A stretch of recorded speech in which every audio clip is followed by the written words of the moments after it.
কাছে আসার পর এরপরে কি হবে সবাই জানে। ভ্যালেন্টাইন্স ডে চলতেছে, রোজ ডে চলতেছে, কিছুদিন আগে 31st নাইট চলে গেল। আসলে এই সমস্ত ব্যাপারগুলা, এই প্রত্যেকটা ব্যাপার, এই যে ডে গুলো আসতেছে, এগুলো জাস্ট আমাদের গোনা করানোর জন্য, এগুলো গোনা করানোর জন্য আসতেছে, আর কোনো কিছুর জন্য না। এই ডে গুলো বের করা হয়েছে এই কারণে। ক্লোজ আপের অ্যাড নিয়ে আসতেছে, কাছে আসার গল্প শুরু করে দিচ্ছে যে ঠিক আছে কাছে আসো। এরপরে কি হবে সবাই জানে। এরপর একটা সবাই জানে। এমন কোনো মানুষ নাই বলছে যে এই ফিতনা থেকে দূরে। আমরা এখানে সবাই বসে আছি এবং আমরা সব হালাল হারাম সবাই জানি। আপনি এখান থেকে বের হন, বাইরে একটা রিক্সাওয়ালাকে জিজ্ঞেস করেন যে ভাই হারাম খাওয়া ঠিক কি ঠিক না। রিক্সাওয়ালা প্রত্যেক রিক্সার উত্তর দেবে যে হারাম খাওয়া ঠিক না, হালাল খাওয়া ঠিক। আপনি বাজারে যান, গিয়ে যে কাউকে জিজ্ঞেস করেন যে ওজনে কম দেওয়া এটা কি ভালো কাজ না খারাপ কাজ, প্রত্যেক মানুষই কথা বলবে যে ওজনে কম বেশি করা এটা ভালো কাজ না, এটা খারাপ কাজ।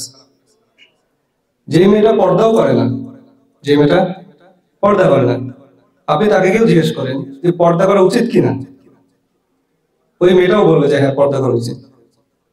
তার মানে ভালোর ব্যাপারটা সবাই জানে, কিন্তু কেউ মানতে পারতেছে না। এর কারণটা কি? কারণ হলো মানুষ জানার ব্যাপারে ঠিক আছে, কিন্তু মানতে গেলে তার যে একটা শক্তি দরকার, একটা ইন্টারনাল একটা শক্তি দরকার। এই শক্তিটা নেই, এটা নাম হলো ইমান। এটার নাম কি? এটার নাম ইমান। এই জন্য আসলে জানার নাম ইসলাম না, জানার নাম ইসলাম না, মানার নাম ইসলাম। বিভিন্ন ধরনের এখন নিজম চলতেছে, ভ্যালেন্টাইন্স ডে চলতেছে, রোজ ডে চলতেছে, কিছুদিন আগে 31st নাইট চলে গেল। আসলে এই সমস্ত ব্যাপারগুলা, এই প্রত্যেকটা ব্যাপার, এই যে ডে গুলো আসতেছে, এগুলো জাস্ট আমাদের গোনা করানোর জন্য, এগুলো গোনা করানোর জন্য আসতেছে, আর কোনো কিছুর জন্য না। এই ডে গুলো বের করা হয়েছে এই কারণে। ক্লোজ আপের অ্যাড নিয়ে আসতেছে, কাছে আসার গল্প শুরু করে দিচ্ছে যে ঠিক আছে কাছে আসো। এরপরে কি হবে সবাই জানে। এরপর একটা সবাই জানে। অথচ আমরা যদি 1400 বছর আগে ফিরে যাই, রাসূলুল্লাহ সাল্লাল্লাহু আলাইহি ওয়াসাল্লামের জামানায় ফিরে যাই, তো ওই জামানার ভিতরে যে জেনা খতম হয়ে গেছিল, জেনা খতম হয়ে গেছিল। এক সাহাবী রাস্তা দিয়ে হাঁটতেছেন, তো হাঁটতে হাঁটতে তার রাস্তায় খুঁটির সাথে তার মাথায় আঘাতপ্রাপ্ত হয়ে গেছে। তো যখন আঘাত লাগছে, তো মনে মনে চিন্তা করতেছে এই কথা, যেটা কেন হলো। তো সাহাবী মনে করতেছে এই কথা যে আচ্ছা, এইটা সকালবেলায় এক গায়রে মাহরাম দিকে আমার চোখ পড়ে গেছিল, ওইটার শাস্তি স্বরূপ আল্লাহ আমাকে দান করছে। তো মানুষ তার জিন্দেগির সমস্ত বিষয়গুলোকে যখন আখিরাতের সাথে মিলাবে, তো আল্লাহ তাআলার সাথে তাদের সম্পর্ক বৃদ্ধি হবে। আজকে আমরা কোনো একটা সমস্যায় পড়ে মনে করি যে কেন হলো, এটার কারণে এটা হলো, ওটার কারণে এটা না। আসলে কোনো কিছুর জন্য কোনো কিছু হয়নি। বান্দার 2 হাতের কামাই, বান্দার 2 হাতের কামাই। রাসূলুল্লাহ সাল্লাল্লাহু আলাইহি ওয়াসাল্লামের জামানায় এক মহিলা, খুব প্রসিদ্ধ ঘটনা, উনি জেনা করে ফেলছেন। আল্লাহ রাসূলের কাছে আসছেন, এসে এই কথা বলছেন, ইয়া রাসূলুল্লাহ আমার জেনা হয়ে গেছে। তো আল্লাহ রাসূল ওই মহিলার মুখের দিক থেকে অন্যদিকে মুখ ফিরাই দিয়েছেন, আর ফিরাই নিয়ে বলছেন যে যাও যাও কিছু হয় নাই, যাও যাও কিছু হয় নাই। ওই মহিলা আবার ঘুরে আসছে, ইয়া রাসূলুল্লাহ জেনা হয়ে গেছে। আবার মুখ ফিরিয়ে দিচ্ছে, যাও যাও কিছু হয় নাই। আবার যেদিকে মুখ ফিরে ছিল ওদিকে আবার গেছে, ইয়া রাসূলুল্লাহ জেনা হয়ে গেছে। আল্লাহ রাসূল বলছেন কি কথা, যে ঠিক আছে জেনা যেহেতু হয়ে গেছে, তো যখন বাচ্চা হবে তখন এসো। তো মহিলার দিলের ভিতরে এক অপরাধ বোধ, এটা তাকে থামাতে পারতেছিল না। আর মুফাসসিরিন কিরাম এই কথা বলতেছেন যে আল্লাহ রাসূল তাকে এই জন্য সময়কে বাড়াই দিলেন, যাতে করে সে এর ভিতরে তওবা করে সে যেন আল্লাহর কাছে মাফ নিয়ে নেয়। একটা সময় আসলো যখন সত্যি মহিলার বাচ্চা হলো, বাচ্চাকে কোলে নিয়ে আসলেন। ইয়া রাসূলুল্লাহ ওই যে আসছিলাম জেনার কারণে, আবার আসছি। তো আল্লাহ রাসূল দেখলেন বাচ্চা ছোট, এই কথা বললেন যে ঠিক আছে এই বাচ্চা যখন রুটি খাওয়ার উপযুক্ত হবে তখন এসো, তখন বিচার কায়েম করা হবে। তো একটা সময় পার হয়ে গেল, আবার কিছুদিন পর ওই একই মহিলা হাতে বাচ্চা, বাচ্চা হাতে একটা ছোট্ট রুটির টুকরা। আল্লাহ রাসূলের কাছে এসে বলতেছেন, ইয়া রাসূলুল্লাহ, এই যে বাচ্চা, এবং সে রুটি খেতে পারে, সে রুটি খেতে পারে এবং রুটি খাচ্ছে ছোট ছোট দাঁত দিয়ে, অথচ ওই বয়সে রুটি খাওয়ার কথা না, ট্রেন আপ করছে বাচ্চাকে। তো যখন রুটি খাওয়ার পরেও রুটি খাওয়া অবস্থায় বাচ্চা নিয়ে আসছে, আল্লাহ রাসূলের ফিরানোর কোনো সুযোগ ছিল না, আল্লাহ রাসূলের ফিরানোর কোনো সুযোগ নেই। তো তখন জেনাগারে যেটা শাস্তি সেটা নির্ধারণ করা হবে, মাটি করা হলো, ওই মহিলার কোল থেকে একজন বাচ্চাকে নিয়ে নিল আরেক মহিলা, এবং কিছু পাথরকে এক স্তূপ করা হলো। জেনার শাস্তি কি? মাটির অর্ধেক পূর্ণ করা হবে, পাথর নিক্ষেপ করা হবে, এবং এই মহিলা হাসি খুশি প্রস্তুত প্রস্তুত। তো মাটি খোঁড়া হলো, কোমর পর্যন্ত তাকে রাখা হলো, এবার সবাই পাথর নিক্ষেপ করা শুরু করলো, এবং পাথর নিক্ষেপ করতে করতে তার জান বের হচ্ছিল না, রক্তাক্ত হয়ে গেছে, মাথা থেকে রক্ত চড়তেছে, কিন্তু জান বের হবে এই অবস্থা আসছিল না। এক সাহাবী বড় এক পাথর দিল এবং তাতে নিক্ষেপ করলো। যখন বড় পাথর নিক্ষেপ হলো, মহিলার মাথায় লাগলো, সাথে সাথে ওখানে ফিনকিরে রক্ত বের হলো, মহিলার ইন্তেকাল হয়ে গেল, সাহাবিয়া ইন্তেকাল হয়ে গেল। তো ওই রক্তের ছিটা যে সাহাবী নিক্ষেপ করছিলেন তার হাতে পড়লো, এবং এই হাতে পড়ার কারণে সেটাকে একটু ঘৃণার চোখে দেখতেছিল, আফসোসের চোখে দেখতেছিল, এবং জেনারের রক্ত আমার হাতে। তো আল্লাহ রাসূলের কাছে খবর চলে গেছে, আল্লাহ রাসূলের কাছে এই খবর চলে গেল। আল্লাহ রাসূল সাহাবীকে ডাকলেন, ডেকে বললেন, হে অমুক, তুমি যদি জানতা যে তার দিলের ভিতরে এই গুনার কারণে কি পরিমাণ প্রভাব বিস্তার করছে, এবং সে কি পরিমাণ অনুতপ্ত ছিল, তার তওবার গেহেরিয়াত কি পরিমাণ ছিল, এটা যদি তুমি জানতা, তার এই তওবাকে যদি আমাদের সমস্ত কওমের উপর ভাগ করে দেওয়া হয়, তো সবাইকে আল্লাহ তাআলা মাফ করে দিত। তো মানুষের জিন্দেগির ভিতরে, মানুষের ভিতরে যখন ঈমান আসে, তো আখিরাতের ভয়ের তুলনায় দুনিয়ার শাস্তি তাদের কাছে তুচ্ছ মনে হয়, এবং হাসি মুখে মেনে নিচ্ছে। আজকে দেখেন আমাদের কাছে জেনা করা কত সহজ, মানে আমরা মনেই করতেছি না, আমাদের কাছে কিছু মনে হয় না। একটা মেয়ের সাথে কথা বলা, একটা মেয়ের সাথে দেখা, একটা মেয়ের সাথে পরিচয় হওয়া, পাশাপাশি বসা, ক্লাস করা, কিছুই মনে হয় না, বরং সেটা ট্রেডিশনাল হয়ে গেছে, যে তোর গার্লফ্রেন্ড নাই, এটা হইলো নাকি, তুই খ্যাত বাড়া, এটাই। মানে দেখেন ব্যাপারটা কতটা কঠিন, যে আজকে একটা ছেলে তার গার্লফ্রেন্ড নাই, তাকে তার বন্ধু বান্ধবরাই তাকে হেয় প্রতিপন্ন করতেছে, এই ছেলেটাই বিয়ে করুক, তো তার আশপাশের পরিবার পরিজন সবাই মিলে তার কাছে চলে যাচ্ছে, কত আম করে দেওয়া হয়েছে। আর আমরা কোন এক জামানার ভিতরে আছি। এই জন্য তো শেষ জামানার ভিতরে বলা হয়েছে এই কথা, যে শেষ জামানায় এমন এক সময় আসবে যে এক হাতে আগুন নিয়ে চলা সহজ হবে, কিন্তু ঈমান নিয়ে চলা কঠিন হবে। সকালবেলা ঈমানের হালতে উঠবে, তো মাগরিবের সময় মুরতাদ হয়ে যাবে, ঈমান হারা হয়ে যাবে। এই জন্য খুব কঠিন এক সময় আমরা পার করতেছি। আপনি একটা ছোট্ট ব্যাপার চিন্তা করেন, যে হাদিসের ভিতরে যেটা আসছে, যে কোনো ব্যক্তি যদি গায়রে মাহরামের দিকে তাকায়, অপাত্রে তাকায়, আরো সহজ করে বললে যে কোনো নারীর দিকে তাকায়, তো রেওয়াতে কি আসছে? খুব সহজ, বলছে তার চোখে গলিত সীসা ঢেলে দেওয়া হবে, গলিত সীসা ঢালা হবে। কিসের কারণে? একবার সে তাকাইছে। আরেক রেওয়াতে আসছে যে এক একটা কবিরা গুনার কারণে ৭,০০০ বছর জাহান্নামে থাকতে হবে। ব্যাপারটা খুব ইজি করে ফেলা হয়েছে আমাদের কাছে। কেন? কারণ হলো গিয়ে এই ব্যাপারটা যত ইজি হবে আমাদের কাছে এটা ততটাই মেনে নেওয়া সহজ। দেখেন জাহান্নামের আগুনের কথা কতবার শুনছি, জাহান্নামের আগুন, এটা হবে ওটা হবে, শুনতে শুনতে এত নর্মাল হয়ে গেছে ব্যাপারটা যে আর কিচ্ছুই মনে হয় না। আমরা ছোট্ট উদাহরণ দিই। আচ্ছা, এখানে বলা হলো গলিত সীসা। কেন সীসার কথা বলা হলো?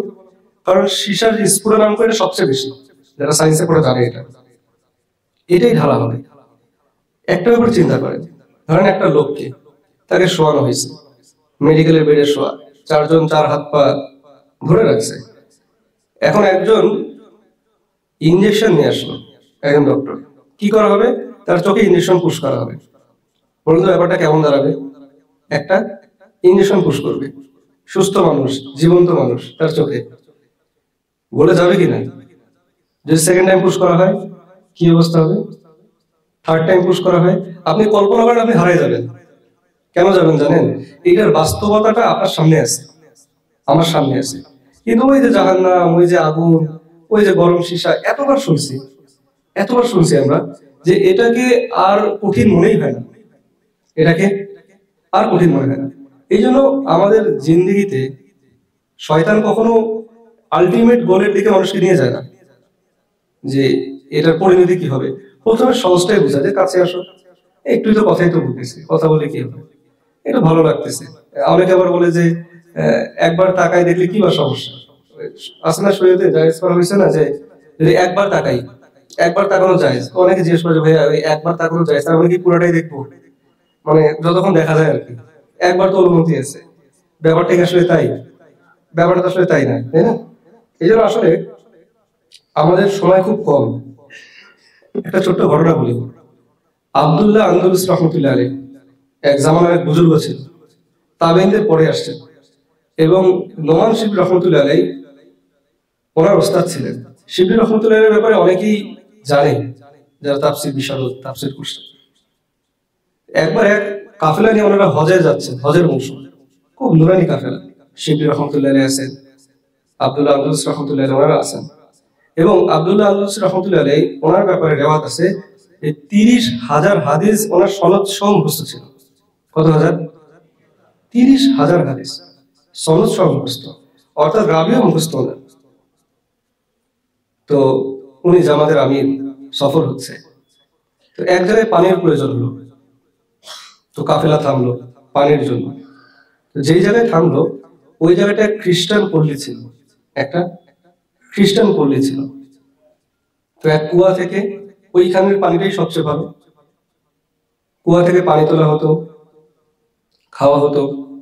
তো ওই সময় একটা রেওয়াজ ছিল যে কুয়া থেকে পানি শুধু খ্রিস্টান মেয়েরাই তুলবে। তো আব্দুল্লাহ আন্দলুস রহমতুল্লাহ আলাইহি ওখানে উনি জিরালেন, বসলেন এক জায়গায়। তো আল্লাহ যাকে আসলে হেদায়েত দেয়, আল্লাহ তাকে যাকে হেদায়েত দেয়, আর যাকে হেদায়েত দেয় না তাকে কাবা শরীফ তওয়াফ অবস্থায় তার থেকে হেদায়েত তুলে নিতে পারে। আর আল্লাহ যাকে হেদায়েতের উপর রাখবেন, তো কাফের মুলকের ভিতরে সে পরিপূর্ণ হেদায়েতের উপর থাকতে পারে। এটা আল্লাহ পাকের শান, আল্লাহ পাকের ইচ্ছা। তো পানি তোলার জন্য যখন যাওয়া হলো, আব্দুল্লাহ আন্দলুস রহমতুল্লাহ আলাইহি বসে আছেন, খ্রিস্টান একটা মেয়ে পানি তুলতেছে, বোঝানোর জন্য বলতেছে যে কতটা সেন্সিটিভ ব্যাপারটা। সামান্য একটু হাত বের হয়েছিল, খ্রিস্টান মেয়ে চোখ পড়ছে, চোখ ফিরাতে পারতেছে না। 30,000 সনদ সহ হাদিস মুখস্থ, শয়তানের ধোঁকা। তো তাকাইছে আর চোখ ফিরাতে পারতেছে না। সাগরের জল চিন্তা করতেছেন, হযরত এত বড় হযরত আল্লাহ, উনি তাকাইছেন, চোখ ফিরাচ্ছেন না। ডাকা হচ্ছে, কোনো সে নেই, চোখ ফিরাতে পারতেছে না, তাকাই আছে। এমন অবস্থায় একটা সময় পার হয়ে গেল। তো জোহরের ওয়াক্ত আসলো নামাজের জন্য। তো আন্দলুস রহমতুল্লাহ বলছেন এই কথা, শিবলি তোমরা নামাজ পড়ো। আমি নামাজ পড়বো না, কেন জানি তোমাদের পদ আর আমার পদ আজকে ভিন্ন মনে হচ্ছে।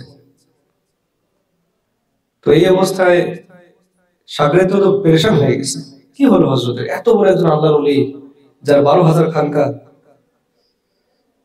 তো যখন এনারা নামাজ পড়লেন, কাফেলা তো হজের দিকে যাবে, আরবের দিকে যাবে, ওনাকে বলা হলো চলেন।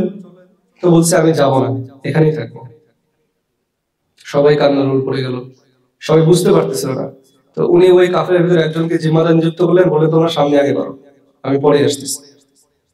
তো শিবলি রহমতুল্লাহকে পরে ওই কাফেলার জিম্মাদার বানানো হলো, ওনারা সামনে নিয়ে চলে গেলেন। এইদিকে এই আব্দুল্লাহ আন্দলুস রহমতুল্লাহ আলাইহি উনি ওই খ্রিস্টান মেয়ের পিছে পিছে গেলেন। তো গিয়ে খোঁজ মিলল যে এই মেয়েটা ওই এলাকার খ্রিস্টান পল্লীর সর্দারের মেয়ে ছিল। তো এদিকে খবর হয়ে গেল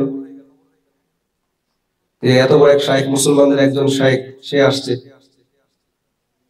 তো সবাই তখন ওই সর্দারকে খবর দিল যে এই অবস্থা।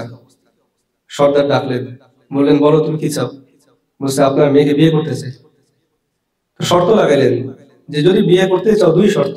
এক হলো তুমি যে দেখতেছো আমার যে শুকর গুলো আছে 3 বছর শুকর চড়াইতে হবে এবং তোমাকে ইসলাম ত্যাগ করতে হবে। রাজি থাকলে বলো। তো বলছে আমি রাজি আছি। বলছে এই অবস্থায় তো উনি ইসলাম ত্যাগ করলেন, ওনাকে খ্রিস্টান ধর্মে ওনাকে মাইগ্রেট করা হলো এবং উনি শুকর চড়ানোর জন্য রাজি হয়ে গেলেন। এদিকে তো হজের কাফেলা হজে চলে গেছে, চলে গিয়ে এনারা হজরতের জন্য দোয়া করতেছেন, কাজ হচ্ছে না, তারা আবার তাদের দেশে ফিরে আসছে। এরকম লম্বা সময় হয়ে গেছে। তো এই খবর চারিদিকে ছড়াই গেছে, এত বড় আল্লাহর ওলি উনি এরকম বেধর্মী হয়ে গেছেন, উনি এরকম খ্রিস্টান পাদ্রীর মেয়ের দিকে এরকম পড়ে গেছেন। তো এইদিকে যতগুলো ওনার খানকা ছিল, ওনার যারা সাগরেদ ছিল, যারা ছাত্র ছিল, সব লন্ডভন্ড হয়ে গেছে। তো লম্বা সময় পর শিবির রহমতুল্লাহ আলাইহি বললেন ওস্তাদের খবর নেওয়া দরকার। তো তারা 3-4 জনের কাফেলা নিয়ে আবার ওই জায়গায় আসলেন। তো ওনারা যে বর্ণনা দিচ্ছেন সেই বর্ণনাটা এরকম মাফুম। ওনারা গিয়ে দেখতেছেন যে এক জায়গায় যে এইরকম আমাদের 3 বছর আগে এক উস্তাদ আসছিল, সে কোথায়? তো বলছে সে তো শুকর চড়ায়, দেখোই হয়তো কোনো প্রান্তরে, নদীর প্রান্ত বা হ্রদের প্রান্তরে আছে। তারা গেছেন। শিবির রহমতুল্লাহ দেখতেছেন যে আমরা হযরতকে দূর থেকে দেখলাম এবং দূর থেকে দেখলাম যে খ্রিস্টানরা যে টুপি পরে সেই টুপি তার মাথায়, এবং উনি যে পাগড়ি পরে জুম্মার খুতবা দিত সেই পাগড়ি তার কোমরে বাঁধা, এবং যেই লাঠির উপর ভর করে উনি খুতবা দিতেন ওই লাঠি দিয়ে উনি শুকর চড়াচ্ছেন। তারা কাছে গেলেন, গিয়ে বললেন যে আপনার কি অবস্থা হযরত? তো বলতেছি দেখো তোমাদের পথ আমার পথ ভিন্ন। তো তখন শিবলি রহমতুল্লাহ জিজ্ঞেস করলেন যে আচ্ছা আপনার কি এই যে আপনি কোরআনের হাফেজ এবং 30,000 হাদিস আপনার মুখস্থ, কোরআনের কোনো আয়াত কি আপনার মুখস্থ নেই, মনে নাই, মনে পড়ে না? তো বললো দেখো সব ভুলে গেছি, এক আয়াত মনে আছে, যার অর্থ আল্লাহ যাকে ইজ্জত দান করে তাকে আল্লাহ ইজ্জত ওয়ালা বানান, আর যাকে বেইজ্জত করেন তাকে বেইজ্জত বানান, এবং হেদায়েত একমাত্র আল্লাহর হাতে। এই কথা শুনে ওইখানে সবাই কান্না শুরু করলো। আবার জিজ্ঞেস করা হলো হযরত কোন হাদিস কি মনে আছে? তো বললেন সব হাদিস ভুলে গেছি, এক হাদিস মনে আছে। সেটা কি? বলছে কেউ যদি ইসলাম থেকে বের হয়ে যায়, মুরতাদ হয়ে যায়, তোমরা তাকে কতল করে ফেলো, তোমরা তাকে কতল করে ফেলো। তো এমন অবস্থায় প্রত্যেকে কান্না শুরু করলো। এত কাঁদতেছে এই পশু পাখি সব এক হয়ে গেছে, সব এক হয়ে গেছে। তো এরপরে ওনারা দেখলেন যে এনাকে আর বোঝানোর মতো কিছু নেই, ওনারা ফেরা শুরু করলো। তো সামান্য কিছু দূরে যখন গেল তো শিবির রহমতুল্লাহ আলাইহি দেখলেন যে আব্দুল আন্দুস রহমতুল্লাহ আলাইহি উনি বললো তোমরা একটু থামো। সবাই থামলো। তো দেখলো যে হযরত আবার গেছেন একটা জলাশয়ে, গিয়ে এরকম গোসল করছেন। গোসল করে এরকম আসমান থেকে হাত তুলে ইশারা করতেছেন আশহাদু আল্লা ইলাহা ইল্লাল্লাহ আশহাদু আন্না মুহাম্মাদান আবদুহু ওয়া রাসূলুহু, এই কথা বলতেছেন। আর কাজ চলে আসছে। তো কান্দিছেন, ওনারাও কান্দিছেন, এনারাও কান্দিছেন। তো বলতেছে যে দেখো আল্লাহ তাআলা আমাকে এক হেদায়েত ছিনাই নিয়েছিল, আল্লাহ সেই হেদায়েত আমাকে আবার ফিরিয়ে দিয়েছে। তো সবাই জিজ্ঞেস করলো আচ্ছা আপনার কি হয়েছিল এই সময়, আপনি কেন এইরকম হলো, এর কারণ কি আপনি মনে করতে পারেন? তো উনি এই কথা জবাব দিচ্ছেন যে দেখো আমি যখন খ্রিস্টান ওই পল্লীর ভিতর দিয়ে আমরা যাচ্ছি, ওই যাওয়ার সময় আমার দিলের ভিতরে এই কথা আসলো যে এরা তো কত নিকৃষ্ট, এরা খ্রিস্টান, এরা মূর্তির সামনে সেজদা দেয়, মাথাকে অবনত করে, আমি কত ভালো, আমি কত উন্নত, আল্লাহ আমাকে কত কত জিনিস দিচ্ছেন, কত নিয়ামত দিচ্ছেন। তো যখন আমি এটা মনে মনে চিন্তা করতেছিলাম এবং এদের দিকে ঘৃণা বাড়তেছিল, আমার ঘৃণা বাড়তেছিল, তো তখন আমার ভিতর থেকে কি যেন উড়ে গেল, কি জানি একটা উড়ে গেল। আর আমি বুঝতে পারি যে এটাই ছিল হয়তো হেদায়েত, এটাই হেদায়েত। তাহিল্লাহ মাশাআল্লাহ। এরপর আন্দুস রহমতুল্লাহ আলাইহি পরবর্তী ওনার ঈমানের উপরে ইন্তেকাল হয়েছে, ঈমানের উপরে ইন্তেকাল হয়েছে। তো আসলে এটার দ্বারা কয়েকটা শিক্ষা। এক নম্বর হলো যে আল্লাহ তাআলা যে কোনো অবস্থায় যে কোনো মানুষকে হেদায়েত দিতে পারেন। আবার আল্লাহ সুবহানাহু ওয়া তাআলা বলছে আমার মতো বা আমাদের মতো পরিস্থিতি থেকে আল্লাহ গোমরাহ করতে পারে, এবং এইটার একমাত্র ক্ষমতা আল্লাহ তাআলার হাতে, একমাত্র ক্ষমতা আল্লাহ তাআলার হাতে। যদি তাই না হতো তাহলে রাসূলুল্লাহ সাল্লাল্লাহু আলাইহি ওয়াসাল্লামের চাচা ইসলামের এত খেদমত করার পরেও ওনার কেন হেদায়েত হলো না? আর হিন্দা যার কথা বলা হয়েছে যে আল্লাহ রসুলের চাচার পরিজনে চিবাই খাইছেন, ঘটনা জানি না আমরা, যে ওনার চাচার উনি এত তেজি মহিলা ছিলেন এবং এত সাহসী মহিলা যে হামজা রাদিয়াল্লাহু তাআলা আনহু ওনার বুক চিহ্ন করে ইসলামের প্রতি ওনার এত ক্ষোভ ছিল, এত ক্ষোভ ছিল, একটা হলো কতল করছেন নবীর চাচা, কতল করছেন, বুক চিরছেন, কলিজা বের করে চিবাইছেন। আল্লাহ রসুল ওনাকে এই কথা বলছেন যখন হিন্দা রাদিয়াল্লাহু তাআলা আনহা পরবর্তীতে ইসলামের পথে আসছেন, ইসলামের ছায়ায় আসছেন, সাহাবিয়া হয়ে ইন্তেকাল করছেন, সাহাবিয়া হয়ে ইন্তেকাল করছেন। এত কিছু পরেও আল্লাহ রসুল যেহেতু চাচাকে খুব ভালোবাসতেন, এই কথা বলছেন, হিন্দা সব ঠিক আছে কিন্তু তুমি আমার সামনে এসো না, কারণ তুমি যখন আমার সামনে আসো আমার চাচার স্মৃতি আমার মনে পড়ে যায়, চাচার স্মৃতি মনে পড়ে যায়। তাহলে হিন্দার মতো একজন মহিলাকে আল্লাহ হেদায়েতের উপর আনতে পারছে, এটা কার ইচ্ছা বলেন? আল্লাহর ইচ্ছা। আর এত ইসলামের খেদমত করার পরও শেষ পর্যন্ত জবান দিয়ে কালেমাই আসলো না, হেদায়েতের উপরে আসলেন না। এই জন্য আসলে আল্লাহ তাআলা আমাদের টুকটাক যতটুকু রাখছেন ইসলামের উপরে রাখার কারণে আমাদের আজকে এইখানটায় আসা বসা, আল্লাহর প্রতি মহব্বত, ছোট বয়সে আমাদের মুখে দাড়ি চলে আসছে, টুপি চলে আসছে, যতটুকু আসছে আল্লাহ আমাদেরকে প্রত্যেক নামাজের সময় 5 বার আমাদের মাথাটা রবের সামনে নিয়ে আসতেছেন, মাজলুম হয়ে আমরা রবের সামনে দাঁড়াচ্ছি। এইটা যেন শেষ পর্যন্ত থাকে এবং এটা যেন অহংকার না করে, এটার জন্য অহংকার না করা, ছোট একটা ব্যাপার শেষ পর্যন্ত নিয়ে যেতে পারে, ছোট ব্যাপার শেষ পর্যন্ত নিতে পারে। ওই যে সামান্য একটু হাত দেখা পড়ে যদি কি হলো বলেন, আমি আজকে কি মনে করতেছি যে আরে হবে, যদি এখানে কথা বলে ঠিক না, তারপরে বলি অনেক সময় হয় না যে খুব কনফিডেন্ট থাকে যে আচ্ছা রিলেশন হয়ে গেছে, সমস্যা আমি চেঞ্জ করে নেব। তো ম্যাক্সিমাম ক্ষেত্রেই দেখা যায় এটা চেঞ্জ হয় না, নিজেই চেঞ্জ হয়ে যায়, চেঞ্জ আর হতে হয় না, নিজে চেঞ্জ হয়ে যায়। অনেক আবার দিনী ভাইদের ভিতরে এটা দেখা যায়, এটাকে ডিসকাস করা হচ্ছে না, রিয়েলিটি বলছি আর কি, আমার সাথেও ঘটছে, আশপাশের মানুষের সাথে দেখছি, অনেকের সাথে চলার পথে দেখা হয়েছে। বিয়ের সময় দিনদার পাত্রীর দিকে ফোকাস করে না, দুনিয়াদার পাত্রী সব ঠিক আছে, ফোকাস করছে, চিন্তা করছে যে চেঞ্জ হবে, তাকে ডাইভার্ট করবে, নিজেই ডাইভার্ট হয়ে গেছে।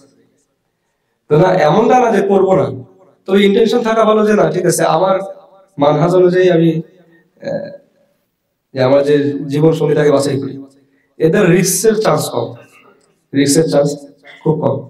তো এই জন্য আসলে কোন ব্যাপারটাকে ছোট মনে না করা, কোন ব্যাপারটাই ছোট মনে না করা, যে একটু তাকালাম একটু দেখলাম কি হলো, হতে পারে ওই এক দেখা, ওই এক বলাই আমার হেদায়েতকে ছিনিয়ে নিয়ে যেতে পারে, হতে পারে এটা। এই জন্য আসলে আমাদের সময় খুব সংক্ষিপ্ত এবং আল্লাহ তাআলা আমাদেরকে যে ফিতনার জামানার ভিতরে আনছেন, আশপাশে যত মেয়ে, আশপাশে যত ফিতনা, আমাদের মেয়ে তো এক ফিজিক্যাল মেয়ে, পোস্টারে মেয়ে, ফেসবুকে মেয়ে, ইউটিউবে মেয়ে, মেয়ে সবখানে প্রোডাক্ট সব জায়গায়। তো বাঁচবো কিভাবে? বাঁচা বড় কঠিন। এই জায়গা থেকে বাঁচার জন্য আসলে আল্লাহর কাছে খুব দোয়া করতে থাকা, দোয়া করতে থাকা।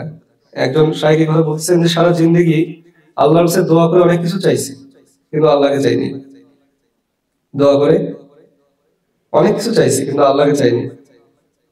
আল্লাহকেও চাওয়া দরকার, আল্লাহকে চাওয়া দরকার যে আল্লাহ আমার হয়ে যায়, আমি আল্লাহর হয়ে যাই। সমস্ত ক্ষমতার মালিক তো আল্লাহ তাআলা। আর জান্নাতে তো আল্লাহ তাআলা এই ফিতনার চাইতে, এটা তো মাটির ঘুর, তাই না? দুনিয়ার আশপাশে যারা ঘুরে মাটির ঘুর, তো আল্লাহ তাআলা তো এমন এক ঘুর বানিয়েছে, বানিয়ে রাখছেন আমাদের জন্য, যাকে মিশক আম্বর দ্বারা তৈরি করা হয়েছে। এবং এমন এক জিনিস দ্বারা তাকে বানানো হয়েছে, এমন এক পর্দার ভিতরে রাখা হয়েছে যে পর্দা কেউ কখনো ভেদ করেনি, পর্দা কেউ কখনো ভেদ করেনি। এবং তাদেরকে বলা হয়েছে ডিমের কুসুমের যে পর্দা, এত এক মোলায়েম জিনিসের ভিতরে তাকে রাখা হয়েছে। এবং না কোনো চোখ তাকে দেখছে, না কোনো কান তাদের কথা শুনছে, না কোনো হৃদয় তাদের কল্পনা করছে। আরেকটা কথা এই কথা আসছে যে জান্নাতে যারা হুর হবে তাদের সৌন্দর্য এত বেশি হবে যে তারা যদি কোনো দুনিয়ার মৃত ব্যক্তির সাথে কথা বলে তো সেই মৃত ব্যক্তি জীবিত হয়ে যাবে। তো এইরকম এক সময় আমাদের সামনে আসতেছে। তো আমরা কোন হুর চাই বলেন তো? দুনিয়ার হুর না আখিরাতের হুর চাই। আচ্ছা, আর 1 মিনিটের ভিতরে কথা শেষ করে দেবো। এই যে জান্নাতে এত এত নিয়ামত থাকবে না, এই নিয়ামতের পরেও এক ব্যক্তি বাগান দিয়ে হাঁটবে, কোন এক বাগান, ওই বাগানের ভিতরে একটা গাছ হবে, যার গাছের ভিতরে ডালিম থাকবে। হুট করে সে ডালিম পড়বে আর একটা হুর বের হবে জান্নাতে অনেকদিন অতিক্রম করার পরেও। তো তখন হুরকে জিজ্ঞেস করবে তুমি কে? তো উনি তখন বলবে আমি আপনার জন্য। কবে আমাকে জীবিত করা হয়েছে? তখন বলা হবে যে ওই যে তুমি সামিল ইসলাম সজীব না, হ্যাঁ, ওই যে তুমি কুড়িগ্রামে যাচ্ছিলা সরকারি কলেজের সামনে দিয়ে, এক মেয়ে তোমার সামনে আসছিল, তুমি মাথা নিচু করছো, ওই যে এক সবরের কারণে আল্লাহ আমাকে এখানে জীবিত করছে। এইটাও স্পেশাল হবে ইনশাল্লাহ। তো আমরা চাই তো ইনশাল্লাহ। ইনশাল্লাহ আল্লাহ তাআলা আমাদেরকে কবুল করার তৌফিক দান করুন।